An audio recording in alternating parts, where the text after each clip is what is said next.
together with Ishar, I'm also an elected delegate to the California Democratic Party's Issues Committee, and we work together there on a lot of Israel-Palestine issues. You'll hear about that from him, but I just want to make sure, because I'm sure it'll slip in later, I do that as an individual, not as a representative of Jewish Voice for Peace. Jewish Voice for Peace is just beginning to have a 501c4, and we're trying to figure out how to make that work, but as of now, we've had to make sure that our political, partisan political activity is not as representing JVP. So, David Mandel, yes. So the three things that James asked me to talk about, and I'll try to, if I don't get to all of them, then we'll maybe have some time later. The first one is about U.S. policy toward Israel-Palestine. David referred to it, I agree pretty much with what he said, which is that I think it's just important to establish that it's not a conspiracy of Zionist control of U.S. policy that's sometimes espoused by what I call the neocon wing of the Palestine Solidarity Movement, as if U.S. policy everywhere else were just fine, and that dropping Israel as an ally would be a better way for the U.S. to maintain its domination over resources, particularly oil, and regimes throughout the world. I think that it's really demonstrated that this is false by what we see now as a new alliance of dictatorships in the region, where Israel is openly allying with Saudi Arabia, with the UAE, with Egypt, and supporting them. And even farther afield, Israel is aligning itself with a number of neo-fascist regimes around the world, Hungary, Brazil, and more. And even Netanyahu is even close buddies with Putin in Russia, despite its alliances with Syria and Iran, which is an example of how weird and topsy-turvy things have become in the whole region. Israel itself has a long history of supporting Kurds when it feels like it, in order to kind of undermine regimes that are not being friendly to it, and then betraying them just as the United States is doing now. So there's a lot of cynical activity. Anybody remember the movie Good Kurds, Bad Kurds? That was like 10, 15 years ago. It's the same thing that's going on now, right? So U.S. policy is, I think, in my view, driven by the same thing as toward Israel-Palestine is driven by the same thing as it is everywhere: the drive for domination, control of resources, opposition to people's movements that seek to break away from the neoliberal hegemony. And so this is expressed in particularly what we see now is the control of fossil fuels, which is just disastrous, disastrous and has led to wars, not to mention climate catastrophe, and also the arms trade, both, as David mentioned, Israel and the United States, and other countries too, make huge amounts of money selling arms to very questionable or even very authoritarian and repressive regimes. So we hear sometimes that from politicians and from even a lot of people that, well, we have shared values with Israel, and I think that there are just two quick comments I'll make on that. One is there's a shared value of our origins as a settler colonialist country, where we, in this country, almost completely wiped out and stole almost all the land from the natives who were living here before the settlers came from Europe. And that, so there is a certain amount of shared values there, not the kind of positive ones that people usually mean by that. But I think there's also some religious policy and religious sympathy, identity, cultural. Israel is seen and tries to paint itself as a European outpost in a hostile community, meaning Arabs, Palestinians, etc. There's certainly racist overtones to that. And one of the largest drivers of U.S. policy right now is what's known as the Christian Zionist movement. Huge numbers, way more than AIPAC, than the traditional Israel lobby, based on a very bizarre theology and also just generally right-wing politics. We can go into that more if people want.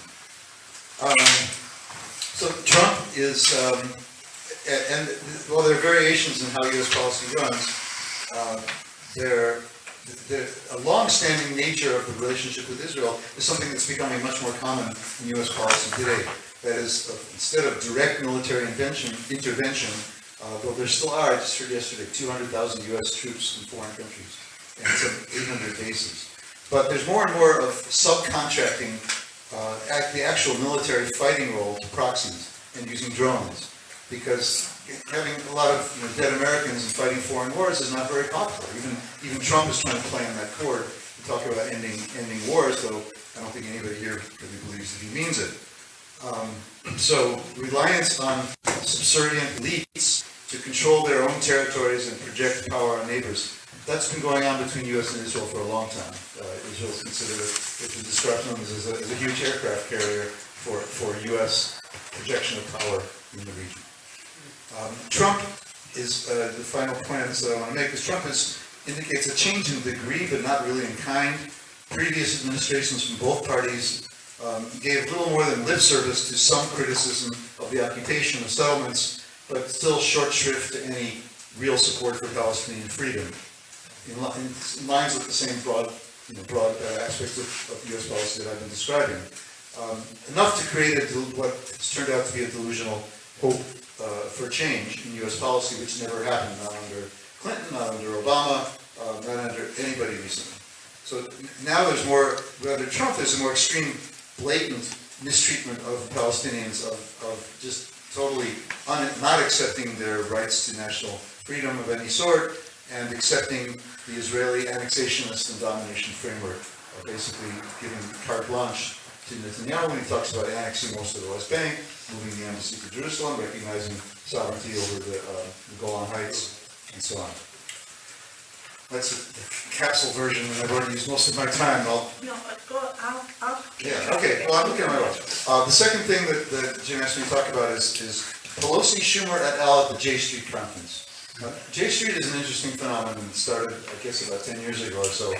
And in its early days, when people asked me what I thought of it, I said, I'm kind of glad that J Street is there within the Israel lobby the same way that I kind of like Rand Paul in the Republican Party. He shakes things up, says some things that disturb people in his crowd, but there's still fundamental disagreements that I have with him and with J Street. And J Street, to its credit, did shake up a previously monolithic Israel lobby, but it came at a time when AIPAC was moving far and steadily to a much more one-sided right-wing opinion, aligning with Republicans, aligning with Netanyahu, aligning with the smaller, even the sort of the smaller extreme right wing of the Jewish Zionist community, such as Zionist Organization of America and a number of other groups that are very active in the extreme right.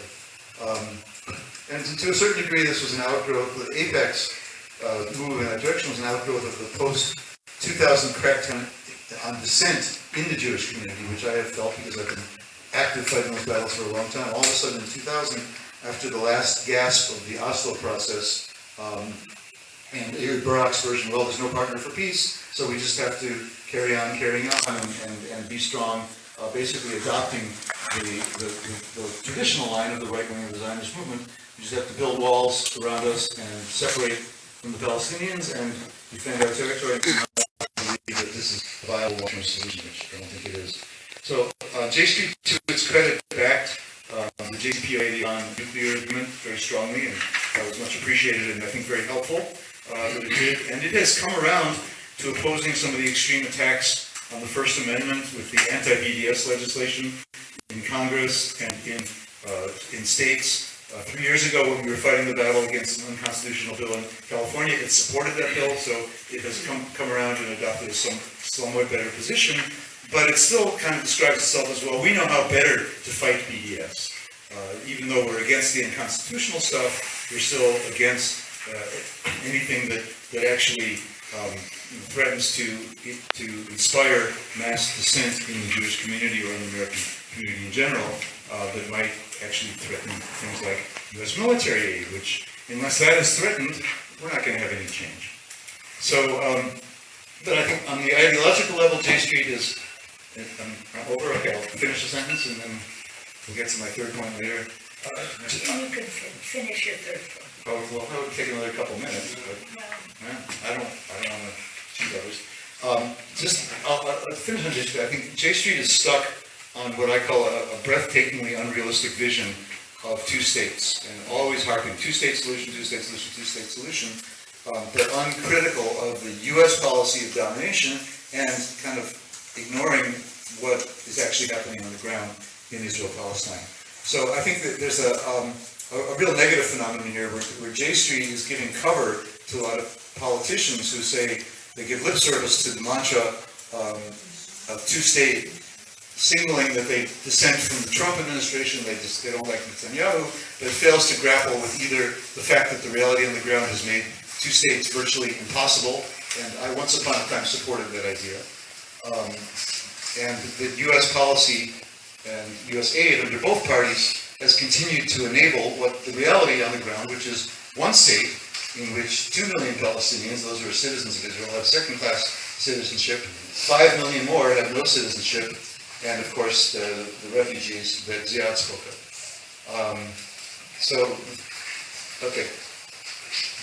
The J Street conference is happening starting Saturday, I think, for a few days. Bernie Schumer and Pelosi are attending. That's interesting. Also interesting is that Bernie Sanders accepted an invitation. He will be attending. I will be listening to very carefully what he says. He's gotten better on the subject. He still has a ways to go. Bernie Sanders. Bernie Sanders will be speaking there too, and I just have some hope, we'll see, that he will push J Street a little bit more towards an approach based on human rights, equality, and justice for all, instead of the subservience to the liberal version of Israeli and U.S. regional and world domination. We'll see.